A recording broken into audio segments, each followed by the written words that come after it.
গাজার খান ইউনিস আর আল শুজাইয়াতে ইসরায়েল আর ফিলিস্তিনি প্রতিরোধ যোদ্ধাদের মধ্যে যুদ্ধ ভয়াবহ রূপ নিয়েছে।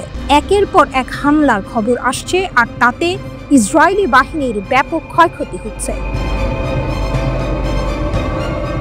ইসরায়েলি সংবাদ মাধ্যম নিজেরাই স্বীকার করছে খান ইউনিস এবং গাজার আল শুজাইয়া এলাকায় দুটি বড় ধরনের নিরাপত্তা ঘটনা ঘটেছে। দুই পক্ষেই চলছে তীব্র সম্মুখ যুদ্ধ। বেশ কিছু ইসরায়েলি সেনা হতাহত হয়েছে। আহত সৈন্যদের সামরিক হেলিকপ্টারে করে তেল হাসমার, বেইলেনসান, সোরোকা আর ইচিলভ হাসপাতালের মতো বড় হাসপাতালে পাঠানো হচ্ছে। অবস্থা কতটা গুরুতর তা এই স্থানান্তরের দ্রুততা দেখেই বোঝা যায়। অন্যদিকে ইসরায়েলি সেনাবাহিনী উত্তর গাজায় একজন সেনা আহত হওয়ার কথা জানিয়েছে। ইসরায়েলি চ্যানেল 12 বলছে, খান ইউনিসে একটি সামরিক যানের কাছে বিস্ফোরক ফেটে 3 জন সেনা আহত হয়েছে। মনে হচ্ছে ইসরায়েল হতাহতের খবর চেপে রাখার চেষ্টা করলেও তা পুরোপুরি সম্ভব হচ্ছে না। আল মায়াদিনের একজন সংবাদদাতা নিশ্চিত করেছেন যে আল জাইতুন পাড়ার মোড়ের পূর্বে একটি হেলিকপ্টার নেমেছে। ধারণা করা হচ্ছে হতাহত সেনাদের সরিয়ে নেওয়ার জন্যই এই হেলিকপ্টার এসেছিল। যখন হেলিকপ্টারটা উঠছিল তখন যুদ্ধ বিমানগুলো আকাশ থেকে সুরক্ষা দিতে শব্দ অতিক্রম করে উঠছিল এবং গুলি চালাচ্ছিল। এর থেকে বোঝা যায় ফিলিস্তিনি প্রতিরোধ বাহিনীর হামলা কতটা ভয়াবহ ছিল যে ইসরায়েলকে আকাশপথে এত শক্তিশালী প্রতিরক্ষা ব্যবস্থা নিতে হয়েছে। এই ঘটনাগুলো এমন এক সময় ঘটছে যখন ফিলিস্তিনি প্রতিরোধ গোষ্ঠীগুলো অ্যাম্বুশ আর সুপরিকল্পিত অভিযানের মাধ্যমে ইসরায়েলি সেনাবাহিনীর ওপর বড় ধরনের আঘাত হানছে। তাদের কৌশল আর সাহস ইসরায়েলের জন্য নতুন মাথাব্যথার কারণ হয়ে দাঁড়িয়েছে। ফিলিস্তিনের আল কুদস ব্রিগেড ঘোষণা করেছে তারা খান ইউনিসের পূর্বে শেখ নাসেরে একটি পূর্ব স্থাপিত বোমা দিয়ে ইসরায়েলি সেনাবাহিনীর গাড়ি ধ্বংস করেছে। শুধু তাই নয়, তারা গাজা শহরের আল তুফা পাড়ার পূর্বে আল সুরানি পাহাড়ে শত্রু সেনাদের উপর মর্টার হামলাও চালিয়েছে। হামাসের সামরিক শাখা আল কাসাম ব্রিগেড আরও এক ধাপ এগিয়ে। তারা জানিয়েছে তাদের যোদ্ধারা গাজা শহরের আল জাইতুন পাড়ার পূর্বে 3টি হাই লেভেল অপারেশন চালিয়ে যুদ্ধক্ষেত্র থেকে ফিরে এসেছে। এর মধ্যে আছে 9 জুলাই একটি শক্তিশালী বিস্ফোরক দিয়ে সামরিক খননকারী ধ্বংস করা, 6 জুলাই একটি মেরকাভা ট্যাঙ্ক উড়িয়ে দেয়া আর একই মাসের 2 জুলাই দুটো D9 সামরিক বুলডোজার ধ্বংস করা। এই তারিখগুলো থেকে বোঝা যায় তারা কতটা ধারাবাহিক আর পরিকল্পিতভাবে হামলা চালাচ্ছে। আল আকসা ব্রিগেড তাদের মর্টারের মাধ্যমে দখলদার সৈন্য আর যানবাহনের ওপর ভারী গোলাবর্ষণ করার ফুটেজ প্রকাশ করেছে। একই সাথে তারা খান ইউনিসের ওপর নজরদারি চালানো একটি ড্রোনকে প্রতিহত করেছে। এই হামলার পর কি ইসরায়েল তার কৌশল বদলাতে বাধ্য হবে? গাজার প্রতিরোধ কি আরও শক্তিশালী হয়ে উঠবে, নাকি ইসরায়েল আরও আগ্রাসী হবে?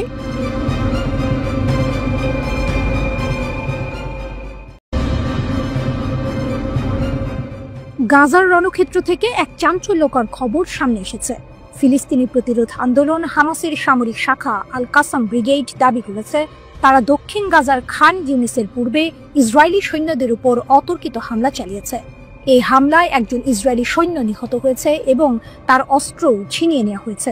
ঘটনার ভিডিও ফুটেজ ইসরায়েলি গণমাধ্যমগুলোতে কেলেঙ্কারি হিসেবে প্রচারিত হচ্ছে। দিনের আলোয় দুঃসাহসিক অভিযান।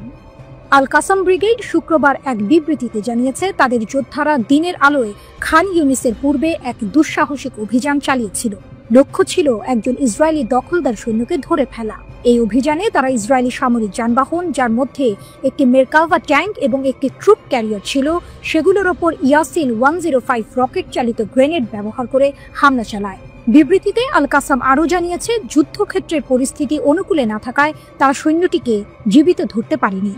তবে তাদের এক যোদ্ধার আক্রমণে সৈন্যটি প্রাণ হারায় এবং তার অস্ত্র ছিনিয়ে নেয়। ভিডিও ফুটেজে ইসরায়েলের দুর্বলতা প্রকাশ। আল কাসাম তাদের ডেভিড স্টোনস অপারেশন সিরিজের অংশ হিসেবে এই হামলার একটি ভিডিও প্রকাশ করেছে। ভিডিওতে দেখা যাচ্ছে খান ইউনিসের একই এলাকায় তাদের যোদ্ধারা একটি ইসরায়েলি সামরিক কনভয়ের সাথে সরাসরি সংঘর্ষে লিপ্ত।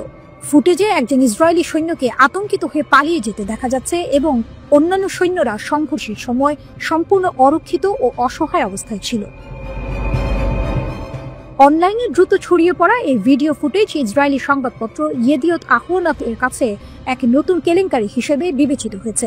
পত্রিকাটি জানিয়েছে এটি 1 মাসের মধ্যে দ্বিতীয়বারের মতো ইসরায়েলি সৈন্যদের পর্যাপ্ত সুরক্ষা বা ব্যাকআপ সহায়তা ছাড়াই উন্মুক্ত অবস্থায় ফেলে রাখা হয়েছে। পত্রিকাটি পুমার সাঁজোয়া কর্মীবাহী জাহাজের সাথে সম্পর্কিত মারাত্মক ঘটনা, যেখানে 7 জন ইসরায়েলি প্রকৌশলী নিহত হন, তার সাথে তুলনা করে ইসরায়েলি সেনাবাহিনীর প্রস্তুতির অভাবের তীব্র সমালোচনা করেছে। বিশেষ করে যখন প্রতিরোধ যোদ্ধারা প্রকাশ্য দিবালোকে ক্যামেরা এবং ভারী অস্ত্র নিয়ে অভিযান চালায়, তখন এমন দুর্বলতা প্রশ্নবিদ্ধ। ইসরায়েলি লেখক জিভ রুবিনস্টাইন ভিডিওটি দেখে বিস্ময় প্রকাশ করেছেন। হামাস খান ইউনিস বুলডোজার ঘটনার একটি ক্লিপ প্রকাশ করেছে। তিনি প্রশ্ন তুলেছেন, আল কাসাম যোদ্ধারা কিভাবে খোলা যুদ্ধক্ষেত্রে হস্তক্ষেপ ছাড়াই অবাধে চলাফেরা করে তাদের কর্মকাণ্ড নথিভুক্ত করতে সক্ষম হল, যা তার কাছে গভীর হতাশাজনক মনে হয়েছে। হামাস এই হামলায় নিজেদের সফল দাবি করে বলেছে, দীর্ঘ যুদ্ধের পরেও ইসরায়েলি দখলদারিত্ব গাজার মনোবল ভেঙে ফেলা বা তাদের সশস্ত্র প্রতিরোধকে দমন করার লক্ষ্য অর্জন করতে পারেনি। তারা ঘোষণা করেছে যে সম্পূর্ণ পরাজয় এবং সম্পূর্ণ নির্মূল এর ইসরায়েলি স্লোগানগুলো প্রতিরোধের টানেল এবং অ্যাম্বুশের মুখে ভেঙে পড়েছে। হামাস আরও জানিয়েছে, যুদ্ধক্ষেত্রে তাদের অব্যাহত আক্রমণ এবং আধিপত্যের ফলে বল প্রয়োগ করে বন্দীদের মুক্ত করার ইসরায়েলি ভ্রমও ভেঙে গেছে। সম্প্রতি উত্তর গাজায় ফিলিস্তিনি প্রতিরোধ বাহিনীর এক মারাত্মক হামলায় ইসরায়েলি নেতজা ইহুদা ব্যাটালিয়নের 5 সৈন্য নিহত এবং আরও 2 জন গুরুতর আহত হয়। প্রাথমিকভাবে ইসরায়েলি মিডিয়া ভুল হতাহতের সংখ্যা প্রচার করেছিল। পরবর্তীতে জানানো হয় যে আহত দখলদার সৈন্যের মোট সংখ্যা 14 জনে পৌঁছেছে, যার মধ্যে 2 জনের অবস্থা গুরুতর।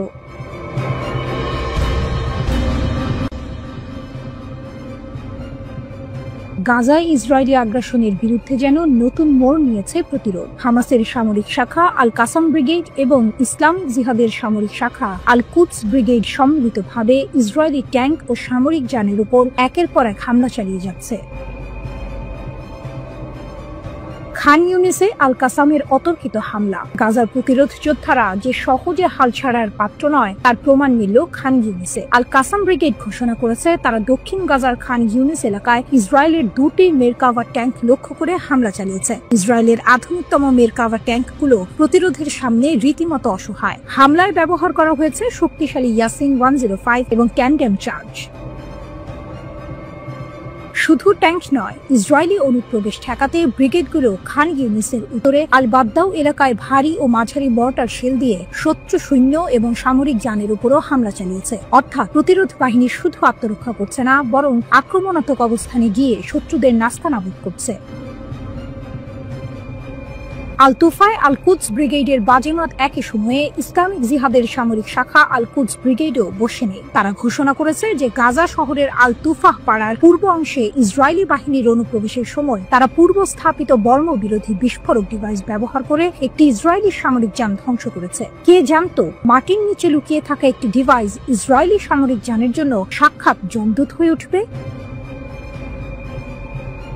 আল কাসামের দুঃসাহসিক অভিযান, সৈন্য আটকের চেষ্টা। আল কাসাম ব্রিগেড আরও একটি চমৎকার খবর দিয়েছে। তাদের যোদ্ধারা দক্ষিণ গাজা উপত্যকার খান ইউনিসের পূর্বে আবাসন আল কাবিরা এলাকায় ইসরায়েলি দখলদার সৈন্য এবং সামরিক যানের উপর ভোরবেলায় এক দুঃসাহসিক অভিযান চালিয়েছে। এই অভিযানে তারা ইয়াসিন 105 অ্যান্টি আর্মর শেল দিয়ে একটি মেরকাভা ট্যাঙ্ক এবং একটি সাজোয়া কর্মী বাহককে নিশানা করেছে। এমনকি 2টি ইসরায়েলি সামরিক যানও তাদের হামলা থেকে রেহাই পায়নি। এই অভিযানের সবচেয়ে রোমাঞ্চকর অংশটি ছিল একজন ইসরায়েলি সৈন্যকে আটকের চেষ্টা। আল কাসাম জানিয়েছে তাদের যোদ্ধারা একজন ইসরায়েলি সৈন্যকে ধরার চেষ্টা করেছিল, কিন্তু যুদ্ধের তীব্র পরিস্থিতির কারণে তারা সফল হতে পারেনি। তবে তারা সৈন্যটিকে নিরপেক্ষ করে তার অস্ত্র জব্দ করেছে। অর্থাৎ হাতের মুঠোয় পেয়ে পরিস্থিতি প্রতিকূল থাকায় আটক করতে পারেনি, কিন্তু শত্রুকে পরাস্ত করে তার অস্ত্র ছিনিয়ে নিয়েছে। এক অসম সাহসিকতার দৃষ্টান্ত। সংঘর্ষের পর আল কাসাম যোদ্ধারা যখন একটি ইসরায়েলি হেলিকপ্টারকে অভিযান স্থলে অবতরণ করতে দেখে, তখন বোঝা যায় এই হামলাগুলো কতটা কার্যকর হয়েছে এবং ইসরায়েলি বাহিনীর মধ্যে কতটা উদ্বেগ সৃষ্টি করেছে। গাজার এই চলমান প্রতিরোধ যে কেবল টিকে থাকা লড়াই নয়, বরং শত্রুকে আঘাত করার এক দৃঢ় সংকল্প, তা এই ঘটনাগুলো থেকেই স্পষ্ট। ইসরায়েল যতই ক্ষমতাধর হোক না কেন, গাজার প্রতিরোধ যোদ্ধারা যে তাদের প্রতিটি পদক্ষেপে কাঁটা হয়ে বিঁধে আছে তা আর বলার অপেক্ষা রাখে না।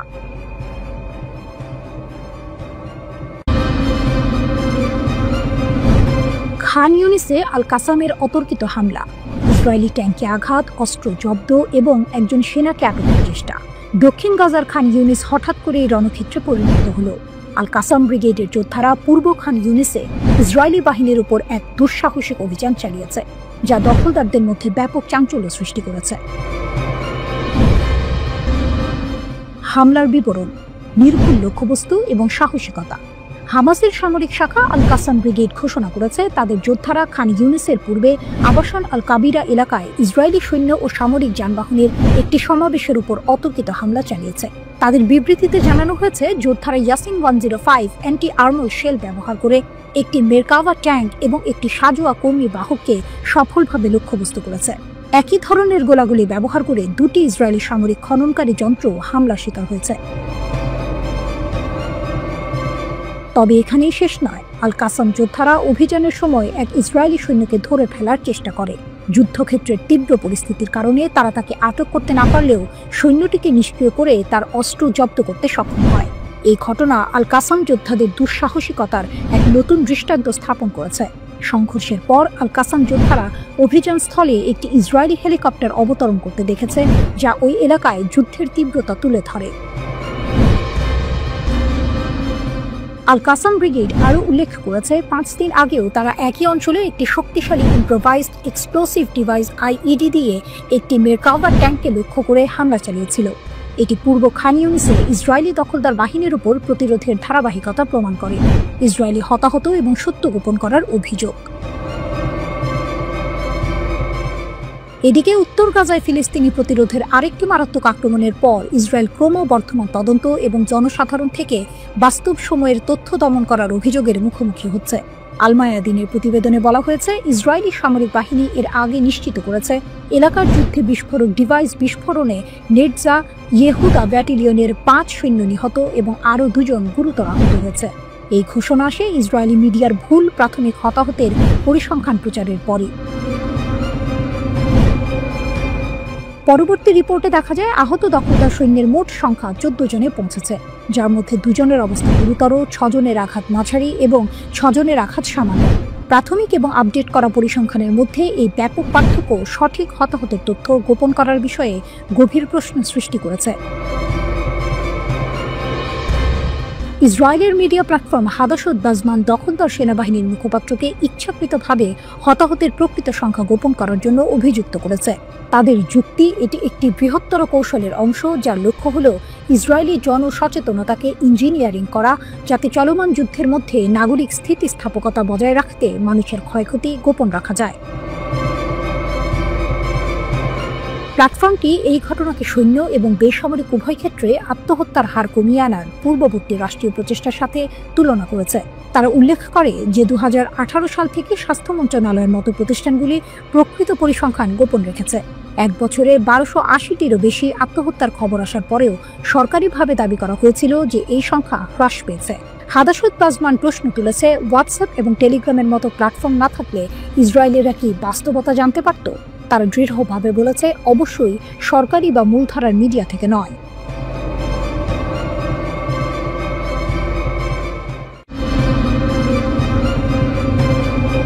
গাজা উপত্যকার উত্তরাঞ্চলে ইসরায়েলি বাহিনীর উপর হামলায় 5 জন ইসরায়েলি সেনা নিহত ও 14 জন আহত হয়েছেন। আহতদের মধ্যে 2 জনের অবস্থা গুরুতর। এই ঘটনাটি ঘটেছে বেইত হানুন শহরে, যখন ইসরায়েলি সামরিক বাহিনীর নেটজা ইয়েহুদা ব্যাটালিয়নের পদাতিক সৈন্যরা পায়ে হেঁটে অভিযান চালাচ্ছিল। হঠাৎ রাস্তার পাশে পুঁতে রাখা একটি বোমা বিস্ফোরিত হয় এবং সেনারা এর আঘাতে হতাহত হয়। ইসরায়েলি সামরিক বাহিনী জানিয়েছে, হামলার পর উদ্ধার অভিযান দীর্ঘায়িত ও জটিল হয়ে পড়ে, কারণ প্রতিরোধ যোদ্ধারা উদ্ধারকারী দলকেও লক্ষ্য করে হামলা চালায়, যা আরও হতাহতের কারণ হয়। ইসরায়েলের একজন নিরাপত্তা কর্মকর্তা বলেছেন, গাজার উত্তরের বেইত হানুন এলাকায় অভিযান চালানোর সময় ইসরায়েলি সেনাদের লক্ষ্য করে বিস্ফোরণ ঘটানো হয়। গাজা যুদ্ধের শুরু থেকেই এই এলাকা ইসরায়েলি সেনাদের অভিযানের প্রধান লক্ষ্যবস্তুগুলোর একটি ছিল। সেখানে ফিলিস্তিনি যোদ্ধাদের পুনর্গঠিত হওয়া ঠেকাতে ইসরায়েল বারবার অভিযান চালিয়ে যাচ্ছে। নাম প্রকাশ না করার শর্তে ওই কর্মকর্তা আরও বলেন, ইসরায়েলি সেনাদের লক্ষ্য করে গুলিও ছোড়া হয়েছে। হামলায় 2 সেনা গুরুতর আহত হয়েছেন বলে জানিয়েছে ইসরায়েলি সেনাবাহিনী। গাজায় ইসরায়েল তাণ্ডব শুরু করার পর এ নিয়ে এই উপত্যকায় 888 ইসরায়েলি সেনা নিহত হলেন। এই হামলার প্রশংসা করে হামাসের সামরিক শাখা আল কাসাম ব্রিগেডের মুখপাত্র আবু ওবায়দা বলেছেন, এই অভিযান দখলদার বাহিনীর উপর একটি বড় আঘাত। তিনি ইসরায়েলি বাহিনীকে সতর্ক করে বলেছেন, গাজায় তাদের উপস্থিতি তাদের জন্য আরও ক্ষতি ডেকে আনবে। আবু ওবায়দা জোর দিয়ে বলেছেন, গাজার ভেতরে ইসরায়েলি বাহিনীর অবস্থান টিকিয়ে রাখা নেতানিয়াহুর জন্য সবচেয়ে বোকামিপূর্ণ সিদ্ধান্ত হবে। তার মতে ফিলিস্তিনিদের দৃঢ়তা ও সাহসী যুদ্ধের সমীকরণ নির্ধারণ করছে ইসরায়েলের সামরিক শক্তি নয়। তিনি ভবিষ্যৎবাণী করেছেন, পরে এটি ব্যর্থ হতে পারে এবং অতিরিক্ত বন্দী আমাদের হাতে চলে যাবে। এই ঘটনাটি এমন এক সময় ঘটল যখন গত সপ্তাহে ইসলামিক জিহাদের সশস্ত্র শাখা আল কুদস ব্রিগেড ঘোষণা করেছিল যে তারা উত্তর গাজায় এক হামলায় 40 জনেরও বেশি ইসরায়েলি সেনাকে হত্যা বা আহত করেছে। সেই হামলাটি গাজা শহরের সুজাইয়া পাড়ায় হয়েছিল এবং সেখানে আবাসিক ভবনের ভেতরে লুকিয়ে থাকা ইসরায়েলি বাহিনীকে লক্ষ্যবস্তু করা হয়েছিল। এই দুটি ঘটনায় ফিলিস্তিনি প্রতিরোধের ক্রমবর্ধমান শক্তি এবং ইসরায়েলি বাহিনীর জন্য গাজায় অভিযান কতটা বিপজ্জনক হয়ে উঠছে তা প্রমাণ করে। উল্লেখ্য, 2023 সালের অক্টোবরে ইসরায়েল ফিলিস্তিনি প্রতিরোধের একটি বীরত্বপূর্ণ অভিযানের প্রতিক্রিয়ায় গাজায় এক ভয়াবহ যুদ্ধ শুরু করে। এই নৃশংস সামরিক হামলায় এ পর্যন্ত 57,500 জনেরও বেশি ফিলিস্তিনি নিহত হয়েছেন, যাদের বেশিরভাগই নারী ও শিশু। ইসরায়েল গাজার উপর প্রায় 2 দশকের অবরোধ আরও কঠোর করেছে, যার ফলে এই উপত্যকায় ত্রাণ সরবরাহ প্রায় বন্ধ হয়ে গেছে এবং তারা দুর্ভিক্ষকে যুদ্ধের হাতিয়ার হিসেবে ব্যবহার করছে।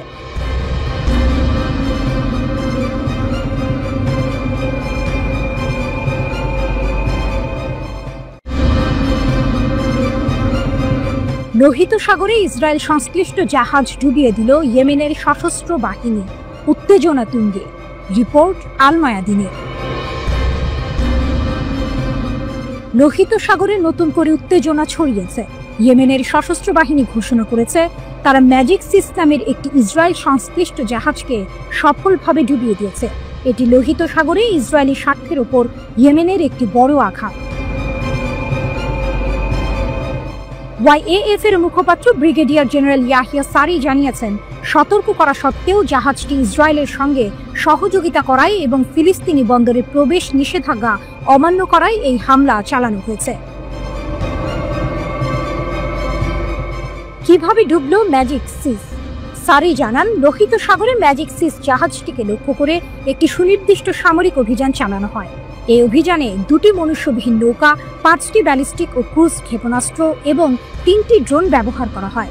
সারির মতে এই সমন্বিত হামলায় জাহাজটি সরাসরি আঘাতপ্রাপ্ত হয় এবং প্রথমে ডুবে যাওয়ার ঝুঁকিতে পড়ে।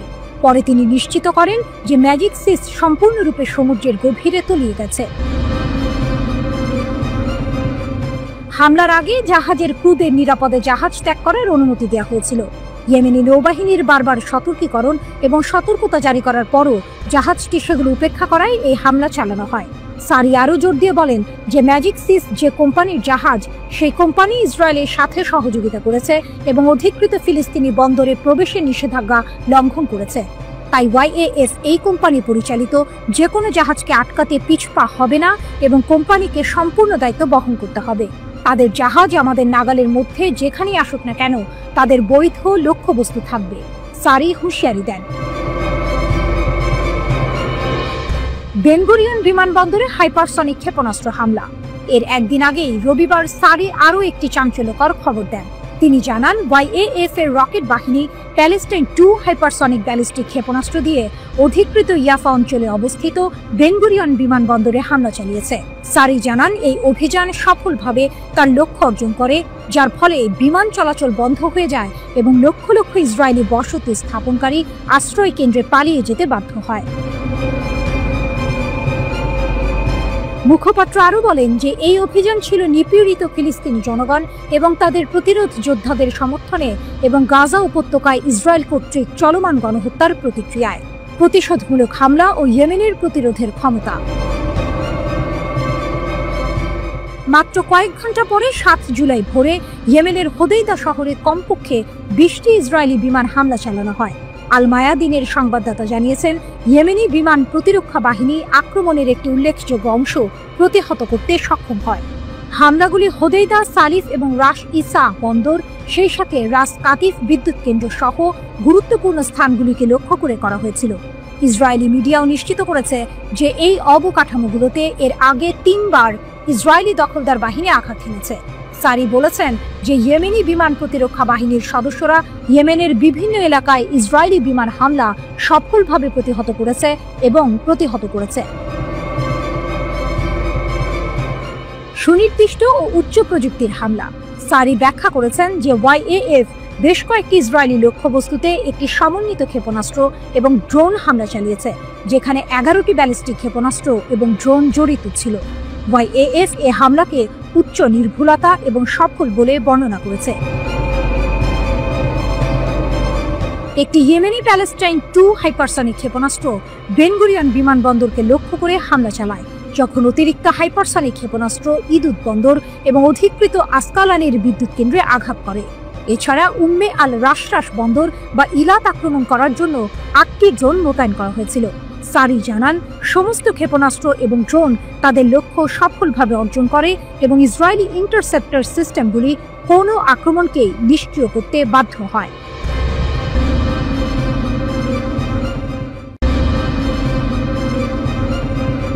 ইয়েমেনের সশস্ত্র বাহিনীর মুখপাত্র ঘোষণা করেছেন তারা ইসরায়েলের বেন গুরিয়ন বিমানবন্দরে একটি অত্যাধুনিক হাইপারসনিক ব্যালিস্টিক ক্ষেপণাস্ত্র হামলা চালিয়েছে। তাদের দাবি, এতে বিমানবন্দর সম্পূর্ণরূপে বন্ধ হয়ে গেছে এবং তেল আবিবের বাসিন্দাদের নিরাপদ স্থানে সরিয়ে নেওয়া হয়েছে। গাজায় ইসরায়েলি হামলার প্রতিশোধ হিসেবে এই পদক্ষেপ নেওয়া হয়েছে বলে ইয়েমেন জানিয়েছে। ইয়াহিয়া সারি এই ঘোষণা দেন। তিনি জানান, তেল আবিবের কাছে অবস্থিত ইসরায়েলের সবচেয়ে ব্যস্ততম বেন গুরিয়ন বিমানবন্দরকে 6 জুলাই সকালে একটি হাইপারসনিক ব্যালিস্টিক ক্ষেপণাস্ত্র দিয়ে লক্ষ্যবস্তু করা হয়। এই অভিযান পুরোপুরি সফল হয়েছে বলেও তিনি দাবি করেন। সারি আরও বলেন, যতক্ষণ ইসরায়েল গাজায় আক্রমণ চালাবে এবং অবরোধ বজায় রাখবে, ততক্ষণ ইয়েমেন ইসরায়েলি লক্ষ্যবস্তুতে হামলা চালিয়ে যাবে। একই সঙ্গে আগামী দিনে যে কোনো পরিস্থিতির জন্য ইয়েমেনের সশস্ত্র বাহিনী প্রস্তুত রয়েছে বলেও তিনি হুঁশিয়ারি দেন। গত কয়েক মাস ধরে ইয়েমেন বারবার বেন গুরিয়ন বিমানবন্দরে ক্ষেপণাস্ত্র হামলা চালিয়েছে। এর পাশাপাশি লোহিত সাগরে ইসরায়েল সংযুক্ত জাহাজের বিরুদ্ধেও নৌ অভিযান চালানো হয়েছে। ইসরায়েল এবং যুক্তরাষ্ট্রের তীব্র বিমান হামলা সত্ত্বেও ইয়েমেন গাজার সমর্থনে তাদের অভিযান অব্যাহত রয়েছে। ইসরায়েলি সামরিক বাহিনী এক সংক্ষিপ্ত বিবৃতিতে জানায়, হামলার সময় তাদের আকাশ প্রতিরক্ষা ব্যবস্থা সক্রিয় ছিল এবং তারা হামলার প্রতিরোধে কাজ করেছে। এই ঘটনার মাত্র 1 সপ্তাহ আগেই ইয়েমেনি সেনাবাহিনী বেন গুরিয়ন বিমানবন্দর লক্ষ্য করে ব্যালিস্টিক ক্ষেপণাস্ত্র হামলার দায় স্বীকার করে। 1 জুলাই আল মাসিরাহ টিভিতে প্রচারিত এক টেলিভিশন বিবৃতিতে ইয়েমেনের সামরিক মুখপাত্র ব্রিগেডিয়ার জেনারেল ইয়াহিয়া সারি বলেন, তেল আবিবের বেন গুরিয়ন বিমানবন্দর লক্ষ্য করে আমরা প্যালেস্টাইন 2 নামের একটি হাইপারসনিক ব্যালিস্টিক ক্ষেপণাস্ত্র ব্যবহার করে একটি বিশেষ সামরিক অভিযান পরিচালনা করেছি। তিনি জানান, ওই হামলা সফলভাবে লক্ষ্যে পৌঁছেছিল, যার ফলে মিলিয়ন খানেক দখলদার আশ্রয়কেন্দ্রে ছুটে যায় এবং বিমানবন্দরের কার্যক্রমে বিশৃঙ্খলা সৃষ্টি হয়। অন্যদিকে লেবাননের প্রতিরোধ আন্দোলন হিজবুল্লাহর মহাসচিব শেখ নাইম কাশেম ঘোষণা করেছেন, তারা কখনোই ইসরায়েলের সঙ্গে সম্পর্ক স্বাভাবিকীকরণ মেনে নেবে না। আশুরার দিনে দেয়া এক ভাষণে তিনি বলেন, হিজবুল্লাহ লেবাননকে ইসরায়েলি আগ্রাসন থেকে রক্ষা করে যাবে। শেখ কাশেম ইসরায়েলের সঙ্গে সম্পর্ক স্বাভাবিক করার পরিকল্পনাকে আঞ্চলিক জাতিগুলির মর্যাদার প্রতি অপমান বলে অভিহিত করেন। তিনি জোর দিয়ে বলেন, দখলদারিত্ব অব্যাহত থাকলে প্রকৃত শান্তি অসম্ভব, তাই হিজবুল্লাহ এই প্রক্রিয়ার অংশ হবে না। আমরা লেবাননকে রক্ষা করে শত্রুর মোকাবিলা করি এবং এই প্রতিরক্ষা অব্যাহত থাকবে, এমনকি যদি পুরো বিশ্ব আমাদের বিরুদ্ধে দাঁড়ায়। মুক্তি একটি কর্তব্য, যত সময়ই লাগুক না কেন, তিনি বলেন।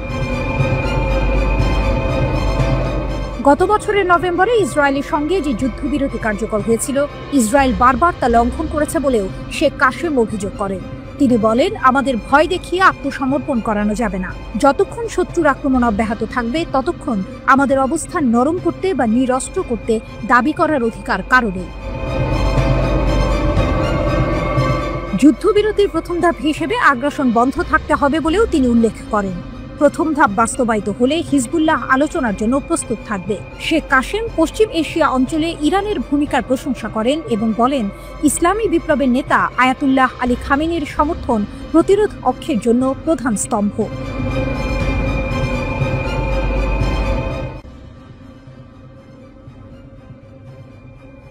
গাজায় চলমান সংঘাতে ইসরায়েলি বাহিনীর ভেতরের চিত্রটা ভয়ঙ্কর। হামাসের সঙ্গে যুদ্ধ করতে গিয়ে নিজেদের ভুলেই মারা গেছে 31 জন সেনা। ভাবা যায়, ইসরায়েলি আর্মি রেডিওর এক প্রতিবেদনে এই চাঞ্চল্যকর তথ্য বেরিয়ে এসেছে। প্রতিবেদনে জানা গেছে 2023 সালের অক্টোবরে গাজায় স্থল অভিযান শুরুর পর থেকে এ পর্যন্ত 440 জন ইসরায়েলি সেনা নিহত হয়েছে। এর মধ্যে 72 জন মারা গেছেন অভিযান পরিচালনা সংক্রান্ত দুর্ঘটনায়, যা মোট মৃত্যুর প্রায় 16%। আরও চমকপ্রদ তথ্য হলো, নিহতদের মধ্যে 31 জনই মারা গেছেন নিজেদের ভুলবশত ছোড়া গুলিতে, যাকে সামরিক পরিভাষায় বলা হয় ফ্রেন্ডলি ফায়ার। এছাড়া গোলাবারুদ সংশ্লিষ্ট দুর্ঘটনায় মারা গেছেন 23 জন। সাঁজোয়া যানের চাকায় পিষ্ট হয়ে 7 জন আর অজ্ঞাত গুলি বর্ষণে নিহত হয়েছেন 6 জন। অর্থাৎ ইসরায়েলি সেনারা যুদ্ধক্ষেত্রে যতটা না হামাসের আক্রমণের শিকার হচ্ছেন, তার চেয়েও বেশি ঝুঁকির মধ্যে আছেন নিজেদের সহযোদ্ধা এবং অসতর্কতার কারণে। যুদ্ধবিরতি ভেঙে যাওয়ার পর গত 18 মার্চ ইসরায়েল যখন গাজায় সামরিক অভিযান আবার শুরু করে, তখন থেকে এখন পর্যন্ত 32 জন ইসরায়েলি সেনা নিহত হয়েছেন। এর মধ্যে 2 জন মারা গেছেন অভিযান পরিচালনা সংশ্লিষ্ট দুর্ঘটনায়। ইসরায়েলি সামরিক তথ্য অনুসারে 2023 সালের 7 অক্টোবর যুদ্ধ শুরু হওয়ার পর থেকে 882 জন সৈন্য নিহত এবং 6032 জন আহত হয়েছে। গাজা উপত্যকায় হামাস ও তার মিত্র গোষ্ঠীর গুলিতে প্রাণ হারান 2 ইসরায়েলি সেনা। এরা হলেন সার্জেন্ট আসাফ জামির এবং সার্জেন্ট ইয়ার ইলিয়াহু। আসাফ জামিরের বাড়ি ইসরায়েলের দিমোনা শহরে। তিনি ইসরায়েলি সেনাবাহিনীর 53তম আর্মোর ব্যাটালিয়নের সৈনিক ছিলেন। 4 জুলাই দক্ষিণ গাজায় ইসরায়েলি বাহিনীর অভিযান চলাকালে ট্যাঙ্ক বিস্ফোরণে নিহত হন আসাফ। তার সঙ্গে আরও 2 সেনা আহত হয়েছে। আর ইয়ার ইলিয়াহুর বাড়ি ইসরায়েলের এজের শহরে। তিনি ইসরায়েলি সেনাবাহিনীর গাজা ডিভিশনের নর্দার্ন ব্রিগেডের একজন কমব্যাট ইঞ্জিনিয়ারিং সৈনিক ছিলেন। রকেটের আঘাতে ভারী সাঁজোয়া যান বিস্ফোরণে নিহত হয়েছেন তিনি। আন্তর্জাতিক অঙ্গন থেকে বারবার যুদ্ধবিরতির আহ্বান জানানো হলেও ইসরায়েল গাজায় তাদের বর্বরতা অব্যাহত রেখেছে। গাজার স্বাস্থ্য কর্তৃপক্ষের তথ্য অনুযায়ী এই যুদ্ধে 57,000-এর বেশি ফিলিস্তিনি নিহত হয়েছেন, যাদের অধিকাংশই নারী ও শিশু। আন্তর্জাতিক অপরাধ আদালত আইসিসি ইসরায়েলের প্রধানমন্ত্রী বেনিয়ামিন নেতানিয়াহুর বিরুদ্ধে গ্রেপ্তারি পরোয়ানা জারি করেছে এবং আন্তর্জাতিক বিচার আদালতে তার বিরুদ্ধে গণহত্যার মামলা চলছে। যে 251 জন জিম্মিকে হামাসের যোদ্ধারা ধরে নিয়ে গিয়েছিল, তাদের মধ্যে অন্তত 35 জন এখনো জীবিত আছেন বলে ধারণা করা হচ্ছে। সামরিক অভিযানের মাধ্যমে তাদের উদ্ধার করার ঘোষণা দিয়েছে আইডিএফ।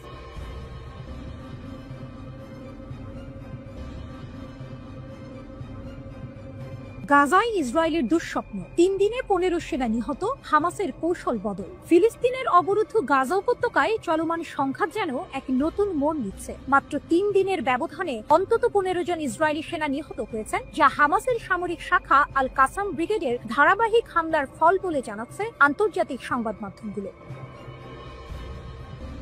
চলতি বছরের মার্চে গাজায় নতুন করে অভিযান শুরুর পর এত অল্প সময়ে এত বেশি সেনার প্রাণহানির প্রথম ঘটনা, যা ইসরায়েলি বাহিনীর জন্য এক গুরুতর মনস্তাত্ত্বিক ও কৌশলগত ধাক্কা। কাতার ভিত্তিক সংবাদ মাধ্যম আল জাজিরার প্রতিবেদন অনুযায়ী উত্তর গাজার তুফা এলাকায় ইসরায়েলি বাহিনীর একটি সাঁজোয়া যান লক্ষ্য করে বিস্ফোরক রকেট হামলা চালায় আল কাসাম ব্রিগেড। এই হামলা ছিল এতটাই সুপরিকল্পিত ও নিখুঁত যে গাড়িতে থাকা 17 জন সেনার মধ্যে 7 জন ঘটনাস্থলেই নিহত হন এবং বাকিরা গুরুতর আহত হন। এ যেন ইসরায়েলি সামরিক শক্তির ওপর এক স্পষ্ট চ্যালেঞ্জ।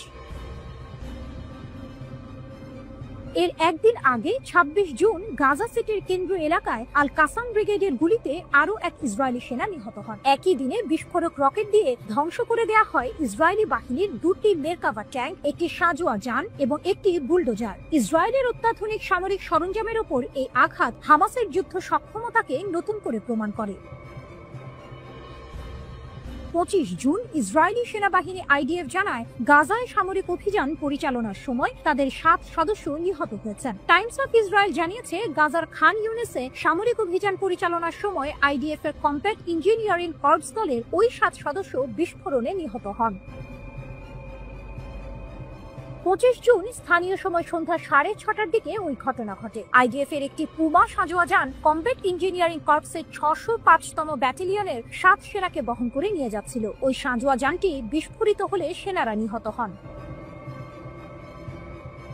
প্রাথমিক তদন্তে জানা গেছে এক অজ্ঞাত হামাস সদস্য ওই সাঁজোয়া যানে আগে থেকে বোমা পেতে রেখেছিল। দমকল বাহিনী ও সেনাবাহিনীর সদস্যদের যৌথ অভিযানে আগুন নেভানো হয়। একটি D9 বুলডোজার ব্যবহার করে সাঁজোয়া যানটিকে বালু দিয়ে ঢেকে গাজা থেকে বের করে ইসরায়েলি ভূখণ্ডে নিয়ে আসা হয়। হামাসের হাতে থাকা 251 জিম্মির মধ্যে এখনো প্রায় 35 জন জীবিত বলে ধারণা করা হচ্ছে। তাদের উদ্ধারে নতুন করে অভিযান জোরদার করছে ইসরায়েল। তবে সংঘর্ষ বাড়ায় জিম্মিদের জীবন আরো বিপন্ন হয়ে উঠছে বলে আশঙ্কা করছেন পর্যবেক্ষকরা। জাতিসংঘ সহ বিভিন্ন মানবাধিকার সংস্থা ইসরায়েলের অভিযানের বিরুদ্ধে একাধিকবার বক্তব্য দিয়েছে। আন্তর্জাতিক বিচার আদালত ইতিমধ্যে ইসরায়েলের বিরুদ্ধে গণহত্যার অভিযোগে মামলা দায়ের করা হয়েছে। যুদ্ধ থামাতে যুক্তরাষ্ট্র, মিশর ও কাতার মধ্যস্থতার চেষ্টা চালিয়ে গেলেও এখন পর্যন্ত কোনো পক্ষ কার্যকর সমঝোতায় পৌঁছায়নি। ইরানের সঙ্গে যুদ্ধবিরতিতে রাজি হলেও এখনো গাজায় ফিলিস্তিনি সশস্ত্র সংগঠন হামাসের বিরুদ্ধে লড়ছে ইসরায়েলি সেনা। ওই যুদ্ধেও দেশটি উল্লেখযোগ্য সংখ্যক সেনা হারিয়েছে।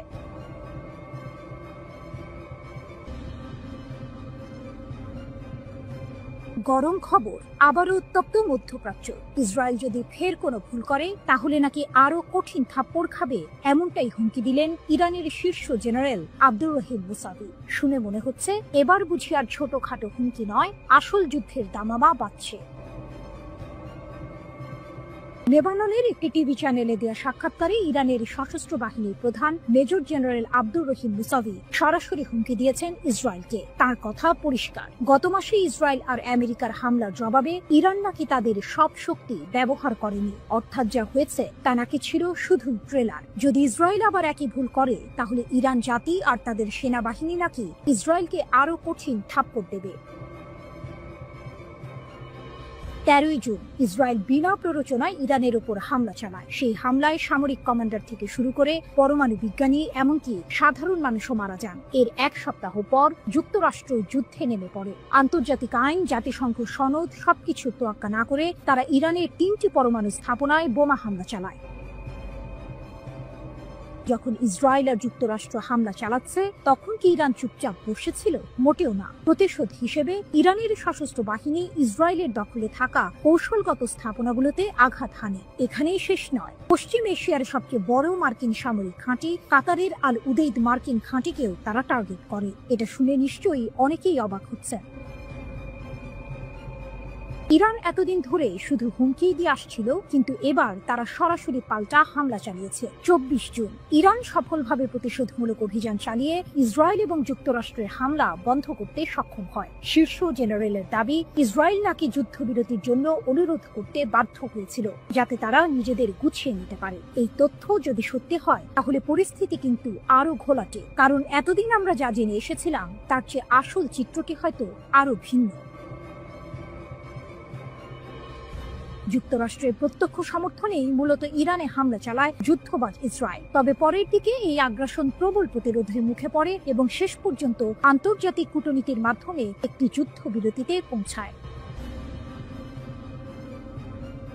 অপ্রকাশিত ক্ষমতা ও নতুন পর্যায়। মেজর জেনারেল মুসাভি আরো সতর্ক করেছেন, যদি যুদ্ধ দীর্ঘায়িত হয় এবং একটি নতুন পর্যায়ে প্রবেশ করে তাহলে ইসরায়েল নাকি ইরানের এমন ক্ষমতা দেখতে পাবে যা এখনো কাজে লাগানো হয়নি, অর্থাৎ ইরান নাকি তাদের আসল শক্তি এখনো দেখায়নি। তিনি এটাও বলেছেন, বছরের পর বছর ধরে ইসরায়েল আর তাদের সমর্থকরা ইরানের ওপর আঘাত হানার জন্য শক্তি সঞ্চয় করে আসছে। তাদের উদ্দেশ্য হলো পরমাণু ইস্যুকে অজুহাত হিসেবে ব্যবহার করে ইরানকে বিভক্ত করা, কিন্তু ইরান তাদের মৌলিক নীতি থেকে কখনো সরে আসবে না, যার মধ্যে ফিলিস্তিন ও তাদের জনগণের প্রতি সমর্থনও রয়েছে। তাহলে কি ইসরায়েল আর ইরান আবারও একটি বড় যুদ্ধের দিকে এগোচ্ছে?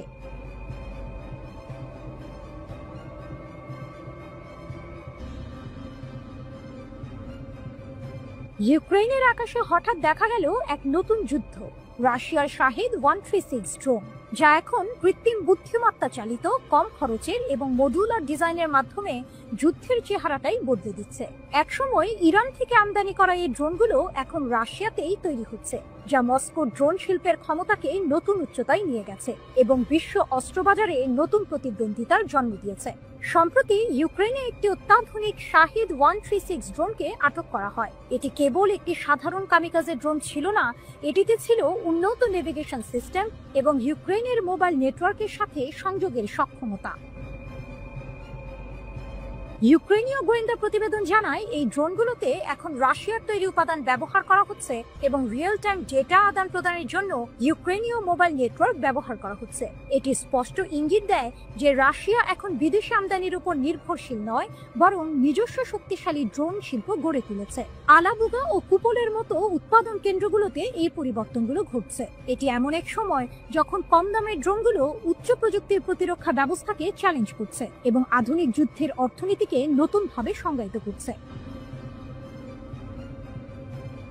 শাহেদ 136 বিবর্তন ও কৌশল। শাহেদ 136 মূলত ইরানের তৈরি একটি লোটারিং ওয়ারহেড বা কামিকাজে ড্রোন। ইউক্রেনের বিরুদ্ধে রাশিয়ার আকাশ হামলায় একটি গুরুত্বপূর্ণ হাতিয়ার হয়ে উঠেছে। 2022 সালের সেপ্টেম্বরে প্রথম ব্যবহারের পর থেকে এই ড্রোনগুলো রাশিয়ার সামরিক বাহিনীতে গেরান 2 নামে পরিচিত।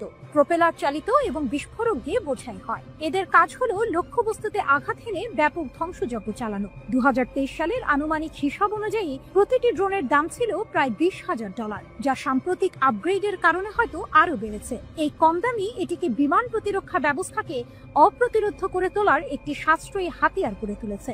MS সিরিজের সর্বশেষ সংস্করণগুলোতে থার্মাল ইমেজিং ক্যামেরা, কৃত্রিম বুদ্ধিমত্তা মডিউল এবং উন্নত নেভিগেশন সিস্টেম যুক্ত করা হয়েছে। এর ফলে রাশিয়া কম খরচের ড্রোন বাজারে নিজেদের আধিপত্য প্রতিষ্ঠা করতে চাইছে। শাহেদ 136 এর সর্বশেষ মডেলগুলোতে রাশিয়ার তৈরি সিম কার্ড ব্যবহার করা হচ্ছে, যা বিদেশি টেলিকম অপারেটরদের উপর নির্ভরতা কমাচ্ছে। এই সিম কার্ডগুলো ড্রোনগুলোকে ইউক্রেনীয় মোবাইল নেটওয়ার্কের মাধ্যমে তথ্য পাঠাতে সাহায্য করে, যা রাশিয়ার সামরিক বাহিনীকে ইউক্রেনের বিমান প্রতিরক্ষা ব্যবস্থার দুর্বলতা সম্পর্কে রিয়েল টাইম গোয়েন্দা তথ্য সংগ্রহ করতে সাহায্য করে। শাহেদ 136 মূল ইরানি নকশা থেকে অনেক উন্নত হয়েছে এবং চীনের DJI Mavic সিরিজ বা তুরস্কের বাইরাক্টর TB2 এর মতো বাণিজ্যিক ড্রোনের মতো একটি মডুলার প্ল্যাটফর্ম হিসেবে আবির্ভূত হয়েছে। এতে একটি 4 অ্যান্টেনা নিয়ন্ত্রিত radiation pattern antenna CRPS system যুক্ত করা হয়েছে, যা ইউক্রেনীয় ইলেকট্রনিক যুদ্ধের বিরুদ্ধে প্রতিরোধ ক্ষমতা বাড়ায়। ড্রোনটির ওয়ারহেডও বৈচিত্র্যপূর্ণ হয়েছে। প্রাথমিক 50 কিলোগ্রামের পেলোডের পাশাপাশি এখন 90 কিলোগ্রাম পর্যন্ত অগ্নিসংযোগকারী এবং থার্মোবারিক ওয়ারহেড ব্যবহারের বিকল্প আছে। থার্মাল ইমেজিং ক্যামেরা এবং এনভিডিয়া জেটসন ওরিন প্রসেসরের মতো AI মডিউলের সংযুক্তি এই ড্রোনকে আরও ক্ষমতা সম্পন্ন করেছে। শাহেদ 136 এর সবচেয়ে বড় শক্তি হলো এর ব্যয় কার্যকারিতা। প্রতিটি ড্রোন তৈরি করতে রাশিয়ার খরচ হয় আনুমানিক $20,000 থেকে $2 লাখ, যা লক্ষ লক্ষ ডলারের বিমান প্রতিরক্ষা ব্যবস্থার তুলনায় অনেক কম। উদাহরণস্বরূপ একটি প্যাট্রিয়ট ক্ষেপণাস্ত্রের দাম প্রায় $4 মিলিয়ন। রাশিয়ার ঝাঁক হামলা কৌশল কখনো এক রাতে 100টিরও বেশি ড্রোন ব্যবহার করে ইউক্রেনকে ব্যয়বহুল অস্ত্র ব্যয় করতে বাধ্য করে, যা তাদের সম্পদের উপর চাপ সৃষ্টি করে।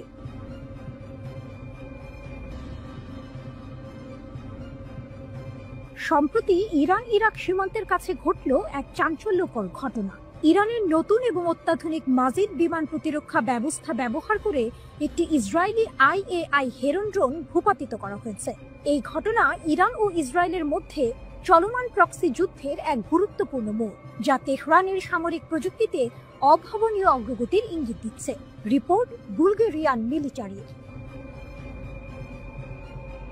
এক দশকের গোপন যুদ্ধ।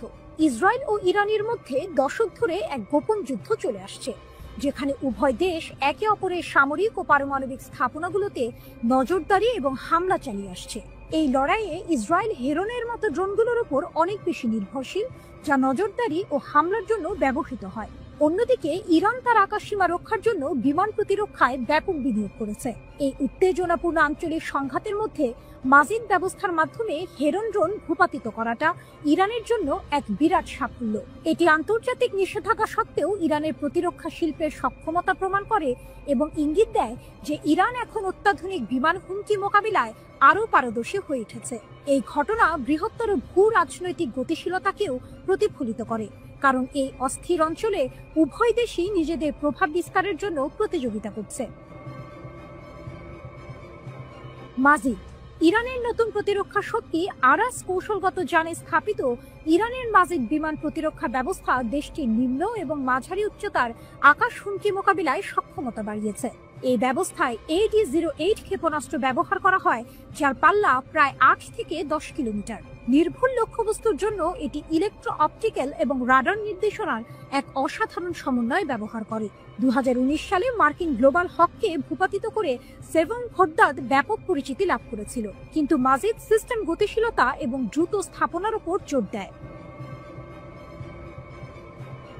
মাজিদ অপারেটররা ড্রোন এবং কম উচ্চতায় উড়ন্ত বিমান থেকে গুরুত্বপূর্ণ অবকাঠামো বা মোবাইল সামরিক ইউনিটগুলোকে দ্রুত রক্ষা করতে পারে। নিষেধাজ্ঞার কারণে সীমাবদ্ধতা থাকা সত্ত্বেও ইরানের প্রতিরক্ষা শিল্প দেশীয়ভাবে উন্নত উপাদানগুলির উপর নির্ভর করে নিজেদের প্রকৌশলগত স্থিতিস্থাপকতা প্রদর্শন করেছে।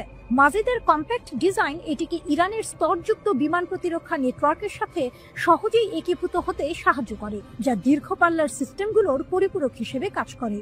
6 কিলোমিটার পর্যন্ত উচ্চতায় লক্ষ্যবস্তুতে আঘাত করার ক্ষমতা এটিকে হেরনের মতো মাঝারি উচ্চতার দীর্ঘ সহনশীল ড্রোনগুলোর বিরুদ্ধে বিশেষভাবে কার্যকর করে তোলে। তবে উন্নত বিদেশি প্রযুক্তি ব্যবহারের সীমাবদ্ধতা আরও পরিশীলিত হুমকির বিরুদ্ধে এর কার্যকারিতা কমিয়ে দিতে পারে। তবুও মাজিদ আঞ্চলিক সংঘাতে UAV এর ক্রমবর্ধমান প্রসারকে মোকাবিলা করে বিমান প্রতিরক্ষায় স্বয়ংসম্পূর্ণতার জন্য ইরানের অনুসন্ধানে একটি গুরুত্বপূর্ণ পদক্ষেপ। হেরনের বিরুদ্ধে এর সফল ব্যবহার এর ব্যবহারিক নির্ভরযোগ্যতা নির্দেশ করে, যদিও এর পূর্ণ ক্ষমতা এখনো পর্যালোচনার অধীনে।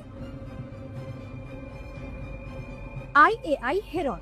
ইসরায়েলের গোয়েন্দা বাহু ইসরায়েলের IAI হেরন, যা মাটার্স 1 নামেও পরিচিত, দেশটির অনুসন্ধান এবং আক্রমণ ক্ষমতার ভিত্তিপ্রস্তর হিসেবে কাজ করে। এই ড্রোন প্রায় 30,000 ফুট উচ্চতায় 45 ঘন্টা পর্যন্ত আকাশে ভেসে থাকতে পারে। উন্নত electro optical sensor, synthetic aperture radar এবং যোগাযোগ রিলে দিয়ে সজ্জিত এই ড্রোন বিশাল দূরত্বে রিয়েল টাইম গোয়েন্দা তথ্য সংগ্রহ করে। ইরানের প্রেক্ষাপটে IDF প্রায়শই সামরিক এবং পারমাণবিক স্থাপনা পর্যবেক্ষণের জন্য হেরন মোতায়েন করে, যা কৌশলগত সিদ্ধান্ত গ্রহণের জন্য গুরুত্বপূর্ণ তথ্য সংগ্রহ করে। IDF মুখপাত্র নিশ্চিত করেছেন যে 298 নম্বর ড্রোনের ক্ষতি একটি ধাক্কা, কিন্তু এটি কোনো গুরুতর আঘাত নয়।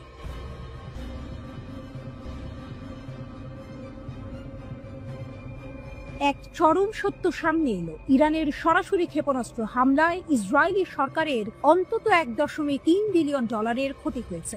ইসরায়েলি অধিকৃত অঞ্চলগুলোতে প্রকাশিত একটি শীর্ষস্থানীয় হিব্রু ভাষার অর্থনৈতিক সংবাদপত্র দ্য মার্কারের প্রতিবেদনে এই চাঞ্চল্যকর তথ্য উঠে এসেছে। ইরানের প্রতিশোধমূলক সামরিক অভিযানের কারণে ইসরায়েলি সরকার কমপক্ষে $1.3 বিলিয়ন ক্ষতির সম্মুখীন হয়েছে। এটি কেবল একটি সংখ্যা নয়, ইসরায়েলের সামরিক ও অর্থনৈতিক অবকাঠামোর উপর ইরানের হামলার প্রত্যক্ষ ফল। প্রতিবেদনে অনুমান করা হয়েছে যে ইরানের ক্ষেপণাস্ত্র হামলার ফলে ইসরায়েলের প্রত্যক্ষ ক্ষতি 5 বিলিয়ন শেকেল ছাড়িয়ে গেছে। এই বিশাল অঙ্কের ক্ষতি হয়েছে ইরানের বিরুদ্ধে যুদ্ধ পরিচালনার জন্য ইসরায়েলের ব্যয়, যার মধ্যে রয়েছে ইরানের ছোড়া বিশাল ক্ষেপণাস্ত্র এবং ড্রোনের বিরুদ্ধে প্রতিরক্ষা প্রচেষ্টা। অর্থাৎ প্রতিরোধের জন্য খরচ করতে গিয়েও ইসরায়েলের পকেট থেকে বেরিয়ে গেছে বিলিয়ন ডলার। তুলনামূলকভাবে 2023 সালের অক্টোবরে শুরু হওয়া গাজা যুদ্ধে ইসরায়েল মোট 2.5 বিলিয়ন শেকেল বা প্রায় $0.65 বিলিয়ন সরাসরি ক্ষতির সম্মুখীন হয়েছিল। এই নতুন পরিসংখ্যান ইসরায়েলের অর্থনৈতিক ক্ষতির সর্বশেষ প্রমাণ। 13 জুন ইসরায়েল ইরানের ওপর আক্রমণ শুরু করেছিল। এই হামলায় ইরানের শীর্ষ সামরিক কমান্ডার এবং পারমাণবিক বিজ্ঞানীরা নিহত হন। শুধু তাই নয়, নারী ও শিশু সহ বেশ কয়েকজন সাধারণ বেসামরিক নাগরিকও এই হামলার শিকার হন। এটি ছিল ইসরায়েলের একতরফা এবং বিনা উস্কানিতে চালানো আগ্রাসন, যা আন্তর্জাতিক আইন এবং মানবাধিকারের চরম লঙ্ঘন। তাই ইরান বসে থাকেনি। ইসরায়েলি হামলার কয়েক ঘন্টার মধ্যেই ইরান ইসরায়েলি রাজধানী তেল আবিবে ক্ষেপণাস্ত্র হামলা চালিয়ে পাল্টা জবাব দেয়। এরপর থেকে ইসরায়েলি সরকারের উপর হামলা অব্যাহত রয়েছে, যার ফলে ইসরায়েলের সামরিক ও অর্থনৈতিক অবকাঠামোর ব্যাপক ক্ষতি হয়েছে। প্রতিবেদনে আরও দেখা গেছে যে ইরানি ক্ষেপণাস্ত্র হামলা ইসরায়েলি অধিকৃত অঞ্চলে জ্বালানি ও জ্বালানি সরবরাহে বড় ধরনের ব্যাঘাত ঘটিয়েছে। তেল আবিবে ইরানের প্রধান স্টক মার্কেট ভবনে ইরানি ক্ষেপণাস্ত্র আঘাত হানার পর ইসরায়েল তাদের মূলধন বাজারেও বড় ধরনের ক্ষতির সম্মুখীন হয়েছে। স্টক মার্কেটে এই আঘাত সরাসরি ইসরায়েলের অর্থনীতির হৃৎপিণ্ডে আঘাত হানার শামিল। ইসরায়েলি অর্থনীতিবিদরা ইতোমধ্যেই সতর্কবাণী উচ্চারণ করেছেন। তাদের মতে ইরানের সাথে অব্যাহত যুদ্ধ ইসরায়েলকে সম্পূর্ণ অর্থনৈতিক পতনের দ্বারপ্রান্তে ঠেলে দিতে পারে। এই সংঘর্ষ যদি দীর্ঘায়িত হয় তাহলে ইসরায়েলের অর্থনীতি বড় ধরনের সংকটে পড়তে পারে, যা কেবল স্থানীয় নয়, আঞ্চলিক এবং বৈশ্বিক অর্থনীতিতেও প্রভাব ফেলবে। এদিকে ইরানে মোহাম্মদ আমিন মাহদাভি শায়েস্তে নামের এক ব্যক্তির মৃত্যুদণ্ড কার্যকর করা হয়েছে। ইসরায়েলের গোয়েন্দা সংস্থা মোসাদের সঙ্গে সংশ্লিষ্টতা থাকার দায়ে তাকে ফাঁসিতে ঝোলানো হয়েছে। ইরানের আধা সরকারি বার্তা সংস্থা তাসনিম ও ফার্সের প্রতিবেদন সূত্রে এমন তথ্য জানা গেছে। খবর আল জাজিরার। তাসনিমের প্রতিবেদনে বলা হয়, মোসাদের সঙ্গে যুক্ত একটি সাইবার দলের প্রধান ছিলেন শায়েস্তে। তাকে 2023 সালের শেষ দিকে গ্রেপ্তার করা হয়। 13 জুন থেকে ইরানে হামলা শুরু করে ইসরায়েল। এরপর থেকে এখন পর্যন্ত ইসরায়েলে গুপ্তচর বৃত্তির দায়ে 3 জন ব্যক্তির মৃত্যুদণ্ড কার্যকর করেছে ইরানি কর্তৃপক্ষ। এর মধ্যে 16 জুন প্রথম জনকে এবং 22 জুন দ্বিতীয় জনের ফাঁসি কার্যকর করা হয়।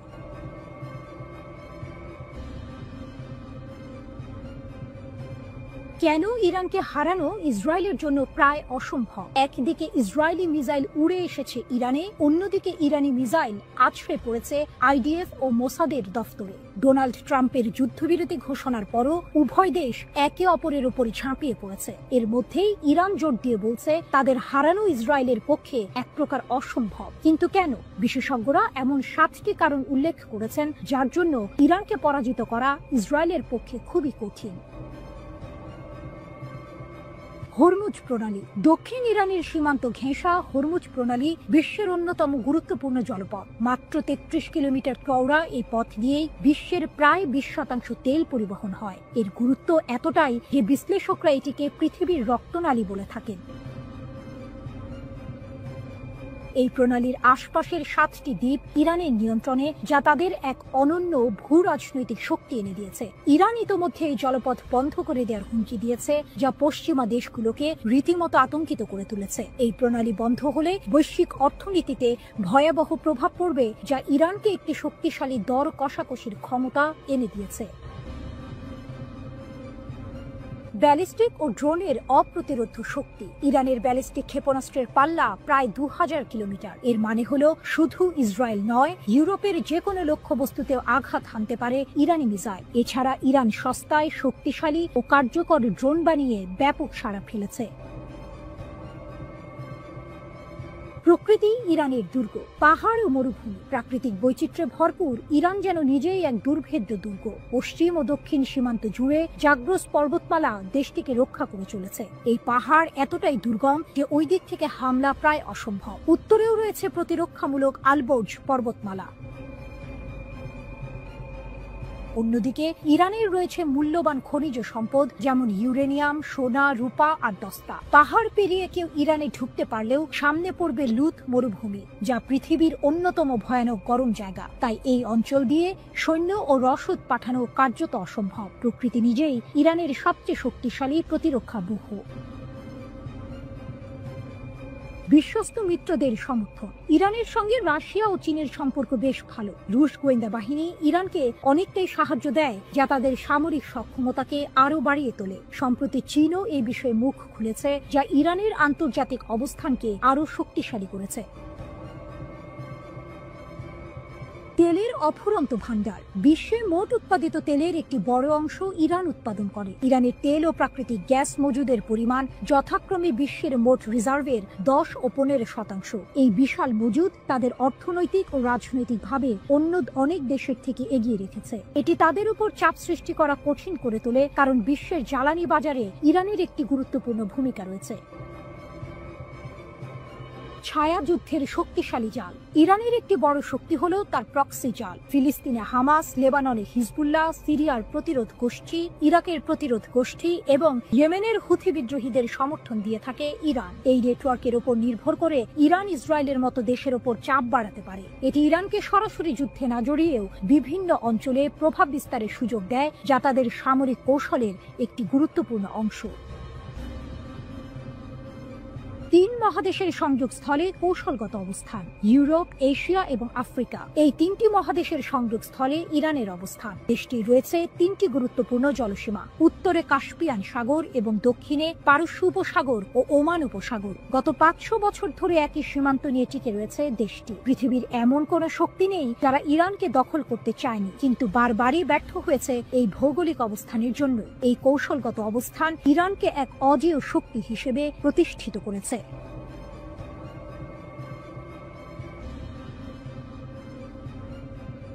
ইরানের সাহসিকতার প্রশংসা ট্রাম্পের মুখে। যুদ্ধ শেষ, এবার কি নিষেধাজ্ঞা উঠবে? মার্কিন প্রেসিডেন্ট ডোনাল্ড ট্রাম্প, যিনি কিছুদিন আগেও ইরানের উপর কঠোর হামলার নির্দেশ দিয়েছিলেন, এবার ন্যাটো সম্মেলনে বসেই ইরানের সাহসিকতার প্রশংসা করলেন। নেদারল্যান্ডের হেগ শহরে দেয়া তার এই মন্তব্য রীতিমতো আলোচনার জন্ম দিয়েছে। তাহলে কি এবার ইরান যুক্তরাষ্ট্র সম্পর্কে নতুন মোড় আসতে চলেছে? তেল বিক্রি ও অর্থের প্রয়োজন, ট্রাম্পের ইঙ্গিত। ট্রাম্পকে যখন প্রশ্ন করা হলো যে ইরানের উপর থেকে নিষেধাজ্ঞা তুলে নেওয়ার কোনো পরিকল্পনা ওয়াশিংটনের আছে কিনা, তখন তার জবাব ছিল বেশ ইঙ্গিতপূর্ণ। তিনি বলেন, ইরান মাত্রই একটি যুদ্ধে ছিল এবং তারা সাহসিকতার সঙ্গে লড়াই করেছে। যদি তারা তেল বিক্রি করতে যায়, তারা তেল বিক্রি করতে যাচ্ছে। চীন চাইলে ইরানের কাছ থেকে তেল কিনতে পারে। তার এই মন্তব্যের গভীরতা লক্ষণীয়। যেখানে যুক্তরাষ্ট্র ইরানের তেল বিক্রিতে নিষেধাজ্ঞা দিয়েছিল, সেখানে ট্রাম্প এখন বলছেন চীন চাইলে তেল কিনতে পারে। তিনি আরো যোগ করেন, দেশটির আবার ঠিক হওয়ার জন্য অর্থের প্রয়োজন। এটি কি নিষেধাজ্ঞার পর্যায়ক্রমিক শিথিলতার ইঙ্গিত, নাকি কেবলই কথার কথা? পরমাণু সামগ্রী সরানোর প্রশ্নে ট্রাম্পের ভিন্ন মত। সাংবাদিকরা ট্রাম্পকে আরো প্রশ্ন করেছিলেন যে যুক্তরাষ্ট্রের হামলার আগে ইরান পরমাণু সামগ্রী সরিয়ে ফেলতে পেরেছিল কিনা। এই প্রশ্নটি গুরুত্বপূর্ণ, কারণ একটি গোপন মার্কিন প্রতিবেদনে এমন ইঙ্গিত দেওয়া হয়েছিল। তবে ট্রাম্প সেই দাবি সরাসরি খারিজ করে দিয়েছেন। তিনি বলেছেন, এগুলো সরানোর সময় ইরানের হাতে ছিল না, এগুলো খুবই ভারী, সরানো খুবই কঠিন। ট্রাম্পের এই মন্তব্য মার্কিন গোয়েন্দা প্রতিবেদনের সঙ্গে সাংঘর্ষিক। এটি আবারও প্রমাণ করে যে ইরানের পারমাণবিক কর্মসূচি এবং হামলার প্রভাব নিয়ে এখনো অনেক ধোঁয়াশা রয়েছে। এদিকে ইরানের একের পর এক ক্ষেপণাস্ত্র, ড্রোন হামলায় পর্যদস্ত ইসরায়েলিরা এখন বেনিয়ামিন নেতানিয়াহুর সরকারের কাছে ক্ষতিপূরণ চাইছেন। এজন্য প্রায় ৩৯,০০০ আবেদন জমা পড়েছে। স্থানীয় সংবাদ মাধ্যমের বরাতে গতকাল মঙ্গলবার এই খবর জানিয়েছে তুরস্কের রাষ্ট্রীয় সংবাদ সংস্থা আনাদোলু। সংবাদ মাধ্যমটির খবর, ইরানি হামলায় ক্ষতিগ্রস্তদের জন্য একটি ক্ষতিপূরণ তহবিল গঠন করেছে ইসরায়েলের কর কর্তৃপক্ষ। ১৩ জুন ইরান ইসরায়েলের মধ্যে সংঘাত শুরুর পর থেকে এই তহবিল থেকে ক্ষতিপূরণ চেয়ে মোট ৩৮,৭০০টি আবেদন জমা পড়েছে। ইরানের ক্ষেপণাস্ত্রের আঘাতে ঘরবাড়ি, ভবন ক্ষতিগ্রস্ত হওয়ায় ক্ষতিপূরণ চেয়ে আবেদন জমা পড়েছে ৩০,৮০৯টি। এছাড়া ৩,৭১৩টি আবেদন জমা পড়েছে যানবাহনের ক্ষয়ক্ষতি হওয়ার কারণে। যন্ত্রপাতি আর অন্যান্য জিনিস ক্ষতিগ্রস্ত হওয়ার কারণে ক্ষতিপূরণ চেয়ে আবেদন জমা পড়েছে ৪,০৮৫টি। ইসরায়েলি ওয়েবসাইট বেহাত্রে হারেদিমের তথ্য মতে শুধু তেল আবিবেই ক্ষতিপূরণ চেয়ে ২৪,৯৩২টির বেশি আবেদন জমা পড়েছে। দক্ষিণাঞ্চলের আশকেলন শহরে আবেদন জমা পড়েছে ১০,৭৯৩টি।